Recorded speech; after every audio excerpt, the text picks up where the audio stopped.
We are only 2 weeks away from The Legend of Zelda Tears of the Kingdom. What? I remember, it feels like forever ago this game was announced at E3 2019, and now we're just 2 weeks away. I can't imagine how I'm going to feel next week. We're only 1 week away.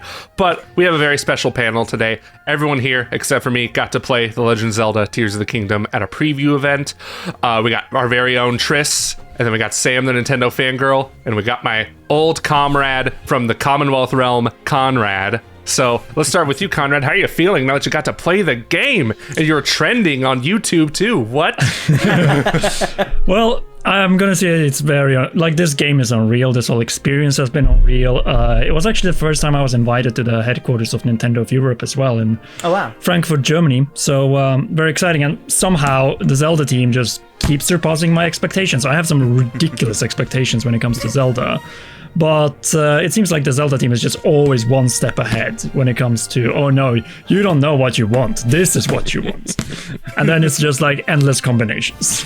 Yeah, that's what it seems like. Like I don't ever think like I want to know like what goes on at those headquarters, like just throwing ideas around and seeing what sticks. And there's ideas that literally stuck, like that green putty that sticks things together, right? Sam, how you feeling now? Oh, amazing. Like, even before the previews, we were less than a month out, and so hype levels were pretty high up there. Couldn't wait to get my hands on the game, but it's one of those games that, like, once you get a little taste of it, the hype levels are now through the roof. Like, I just can't stop thinking about it. I want to pick it back up, try all the things that I didn't get to try in the preview. I'm so excited. For some reason, for me, even though like I'm not as excited for this game as I was Breath of the Wild, like these past few nights I've had dreams about playing it. So it's like even though I wasn't looking for the hype found me in some way. Triss, I know we had a whole discussion about like the game. We have a whole preview discussion about it, but just general thoughts. How are you feeling now? Man, now that like that preview embargo has come out, it's been over a week since we recorded that. I've been able to see like what kind of fun everyone else has had at the preview event. Hype is definitely through the roof with this game. I mean, I just got back from picking up the OLED. Like, I'm trying to get everything. Yes. Mine's in the mail. I'm trying to get everything for this game. I am so ready for it. It's one thing to consume the hype through trailers, through gameplay footage, but playing the game is just a completely different story. Was there anything that surprised you when you got your hands on it? Sam, we'll start with you. I think just how open Ultra Hand really is, like to doing whatever you want, was surprising to me. Obviously, there's everything we've seen in the trailer that you can do with Ultra Hand, with moving stuff around, with attaching things, but just how many things in the world you can interact with Ultra Hand, and how many different solutions there are to every little world quest or movement or battle are open to the player. It's way, way bigger than I expected it to be. So it's so limitless. Like it really was surprising just how limitless it was, because everything we saw about it beforehand, like from trailers to Mr. Aonuma's gameplay, we're like, okay, there's got to be some limitation here. Now, maybe this is just because we only had like an hour or two and we like were trying to do everything we could. I couldn't find a limit, and it was like really impressive. And you can, just from getting that taste, feel exactly how this is going to let your imagination run wild. Breath of the Wild? I'm sorry. Yes. I'm going to be very disappointed, though, if I can't use Ultra Hand to rebuild Hyrule. I need that to happen. I want Hyrule do your to... best. Yeah, I remember back in, like, 2016, Konrad and I were like, yo, Castletown's going to look so cool. And then E3 happened, and we were like, oh, it's gone. It's just gonzo completely. It was Fallout. It was Fallout all along. Exactly, yeah. It's just Fallout featuring Zelda characters. But Konrad, was there anything that surprised you about your time with the game? Rockets, like the versatility Yes. of it, the fact that you can shoot rocket arrows, like the Zonai items in general. Like, I was surprised just how extensive they are and how more handy they are compared to the Sheikah items and weapons back in Breath of the Wild. So I can't wait to see more of the Zonai items and how we can use them to navigate, attack, and solve puzzles across Hyrule. Because yeah, the combination of the different powers like Ultra Hand and Recall, that just was an eye opener. It's like, oh, these puzzles are going to become complex.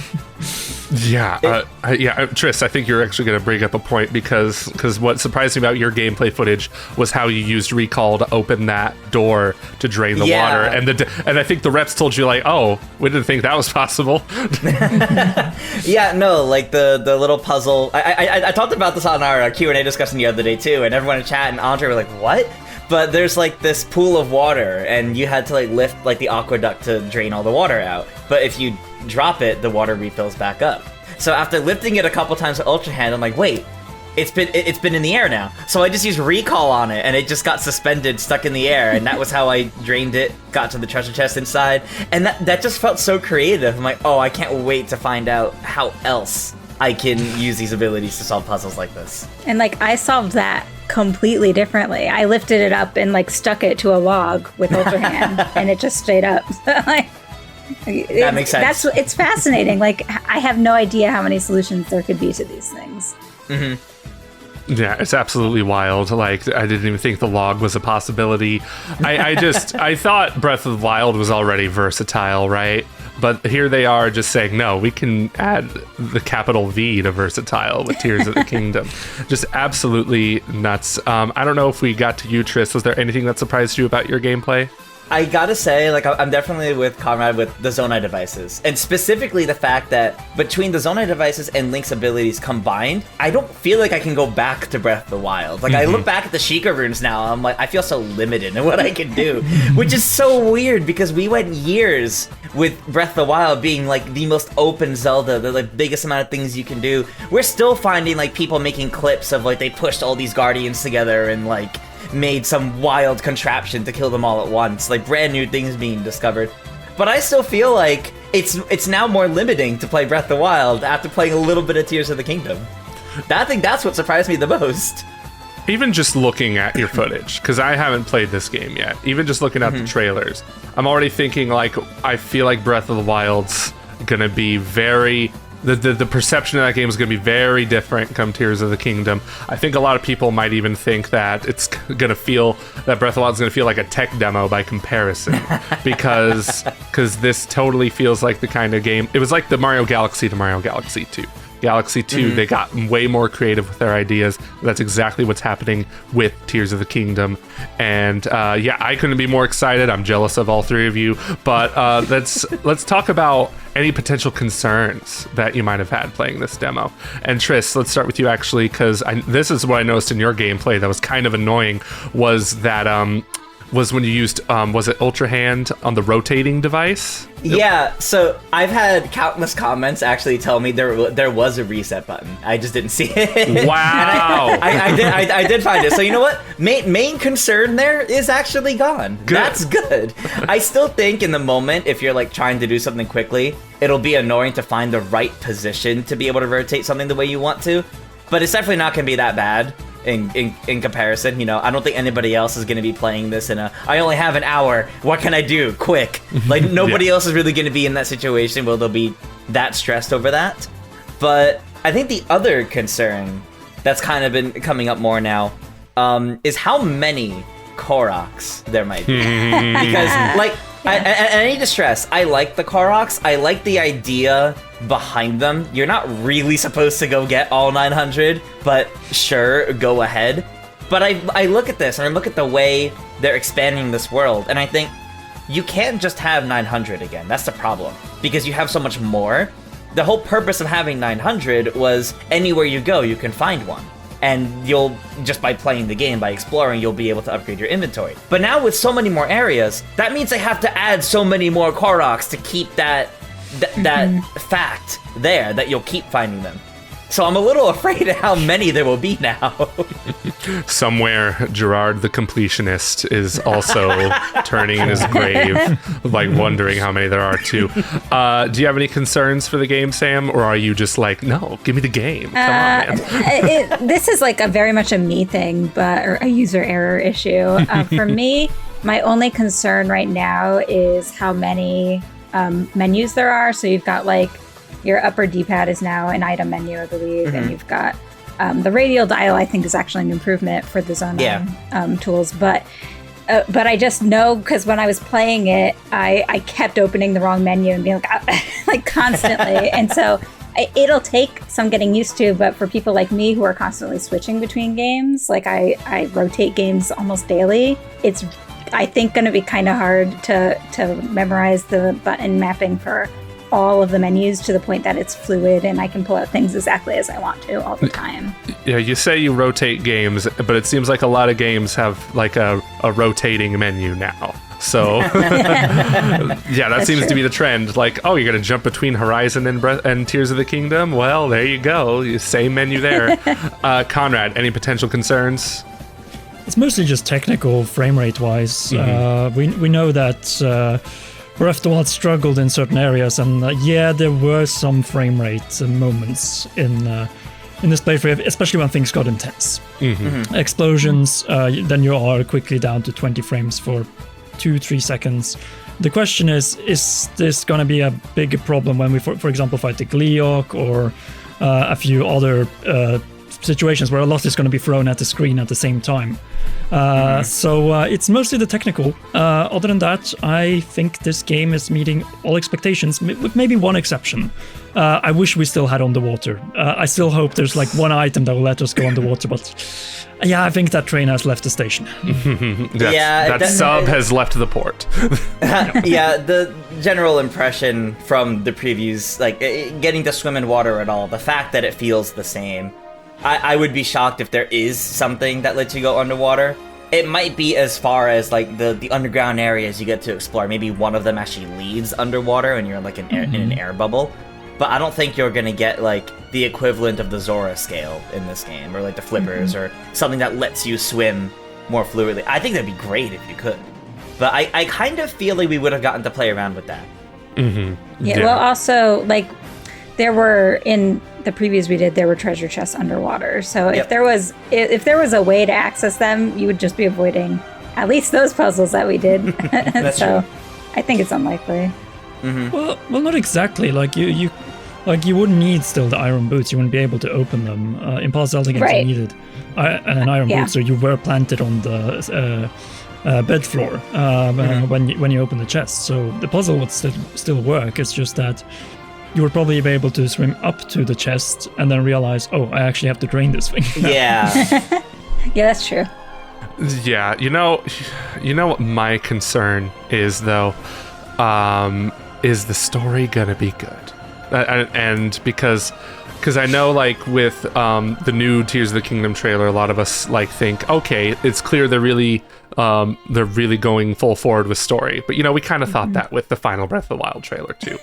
That's true. Ganondorf is here and he has a voice. That was like my number one complaint about Breath of the Wild. Calamity Ganon sucked. He was terrible, awful, forgettable, boring. And now you got Matthew Mercer coming in, putting his entire with his entire chest into that role. And I'm just like so happy about that. But this demo, you're all so lucky you got to play it again. But it still felt like, from the footage that I saw, it was still fairly limited, which makes sense, right? They don't want to show you everything. Was there anything you wanted to do in the demo that you couldn't, or anywhere you wanted to go that you couldn't? Like, what's the first thing that came to your mind, Sam?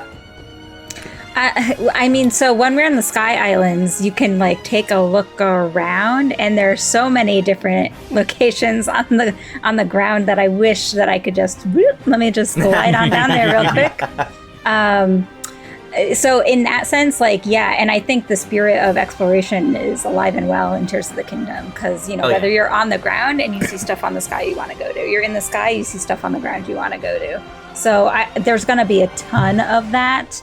But I want to mention the other thing, limitation-wise, and it got worse after watching the other previews, is I wish I could go back and redo things in different ways. Because we only had an hour, give or take, to play, and you can only try so many things in an hour, and there's just too many things to do in that much time. Seriously, yeah, Triss, Triss, you were gonna say something? Yeah, I was gonna say, I definitely agree with the idea of just from the perspective of the Sky Islands and looking out at Hyrule and just wanting to go to all these different locations to see what's changed or something catches your eye. And what kept catching my eye in particular are those like weird like rings of malice that you see on the ground. Like where we were playing, there was actually one relatively close to where we were. And I really wanted to go see what that was all about. Because I know everyone's been theorizing those are like the the chasms. Those are how you get to the underground potentially. And like I just wanted to know, but so close. I am not so sure though if those are going to be the entrances on the ground, because it just seems that there are too many of them. It seems that just Ganondorf hit all the Sheikah shrines, because of course he hated them. Smushed them all. And those that haven't been hit, some have been replaced by other things. So that's what it is. It's clear that the Zelda team just wanted to preserve the mystery as much as possible. I feel like they've done pretty much a reverse marketing cycle as well, because with Breath of the Wild we barely saw anything outside the Great Plateau. Well, in this case we have seen almost everything outside of the starting section of the game. Like the biggest mystery right now are the first 2 hours of the game, because we have no idea what that's going to be. Like we had 2 parts in this demo experience. One of them was on we're allowed to call it now the Great Sky Island, because we also showed it on in the map, and that was actually my favorite part of the experience, because there were just so many more things you could do on that Sky Island compared to that other Sky Island. So I just can't wait to see the opening of this game, because I think it's going to be something truly groundbreaking. Absolutely. When we finally get to play it. I need to ask, by the way, since you mentioned that first Sky Island, did you guys also find the Korrat that needs to find his friend? And cute. How did you guys get him over there? Because I ultra hand fused him to a minecart and sent the minecart over. And I literally just picked up the whole thing, like all the way over there. Same. Okay. Yeah. I tried to put him in the minecart, and then next thing I know, he was stuck to the minecart. What I did. I put him in it. Well, okay. What were you gonna say? If I could just mention, on in that same area, there was another task that involved essentially having to get across a broken area of minecart track. And I accidentally destroyed all of my minecarts. Oops. No! I threw them all like off the island. They were gone. And like this is like the biggest example, and we don't have footage of this, so all I can do is convey to you how cool this was. The biggest example of like, I have to get creative right now, and I attached a hook to a wooden crate and had to balance fans on the side of it, because if they weren't balanced it didn't work. Stand on the crate and like just scoop my way across the broken track on this crate hanging from a hook. Like the versatility again, I can't get over it. They should have called this The Legend of Zelda Versatility of the Kingdom. Yeah, there you go. I want to know, can Beetle be picked up? Because he has a backpack, a really big backpack. So, like, if I can do that... In theory. Yeah, can I shake the rupees out of it? I wouldn't want to do that. He works too hard. Can I also hand the dog? The dog? That way I can pet him. Yes. There you go, yeah. Oh, man, that dog would be so scared. But I think that about does it for this discussion. But are there any final thoughts you all have about Tears of the Kingdom, the time you got to play with it, what you're excited for about the game? Sam, let's start with you. I'm most excited for story, because I think that's what I'm most removed from at this point. I can't wait. Like, give me May 12th right now, 12:01 in the morning. I'll be there. I'm ready. Yes. Triss, what about you? Yeah, I'm right there with Sam on like story. Like that was the one thing I really, really wanted out of Breath of the Wild. Looks like there's a bit more of it here. I really want to know what's going on, the characters, how they've changed, like the tiers themselves, the role they play. I'm so excited, and it's so close. Yeah, where did Zelda get her haircut? Like, yeah, exactly. was it Great Clips? Was it Supercuts? Was it a mom and pop shop? Like, what was it, Konrad? It was Great Plateau Clips. Man, I'm so mad I didn't come up with that. But Konrad, any final thoughts? Yeah, I'm going to be honest and say straight out, it's the combination. This game is all about combination, so I bet they have nailed both the story and the gameplay. And when it comes to the story, I'm most excited to see both what's going on in the present, but most of all the past. Like, it's a Hyrule we have never experienced, never seen. And the possibility of potentially maybe playing as Princess Zelda in that section, in linear sections. Because I don't think they have recreated the entire world like, I don't know, 50,000 years ago, because that is kind of the time span I think we are looking at, you know? Yeah, I mean, I imagine like somewhere in the middle of the game and all of a sudden it cuts to playing as Zelda. I think I will hear a cry from all Zelda fans around the world, and most of that will be Jake screaming because Jake's the one who wants playable Zelda the most. But awesome. Thank you all so much for being here on this discussion. Konrad, tell us where we can find you. Well, you can find me mainly on my YouTube channel, Commonwealth Realm, and on Twitter at CommonRealm. Nice. Sam, tell us where we can find you. Mostly on YouTube, NintendoFanGirl, or on Twitch, where I stream Breath of the Wild, and soon to be Tears of the Kingdom, which is NinFangirl. Very nice. Triss, how you doing today? You feeling good? Doing well. Awesome. Yeah, this is great. All right, thank you all so much for watching this discussion. No, we forgot one thing. Yes. The flying bird. Top Gun in The Legend of Zelda. Now we only need dogfights. Yes. Straight into the danger zone. Yeah, I know, Conrad, that's the first thing you're going to work on. I know it. You did that motorcycle video last time with that one song, and I know you're going to do a Top Gun video right away. Like, that's the first thing. I better see that in my sub box. Anyway, thank you all so much for watching. Tell us in the comments how hyped you are for Tears of the Kingdom. We're only 2 weeks away. That's crazy.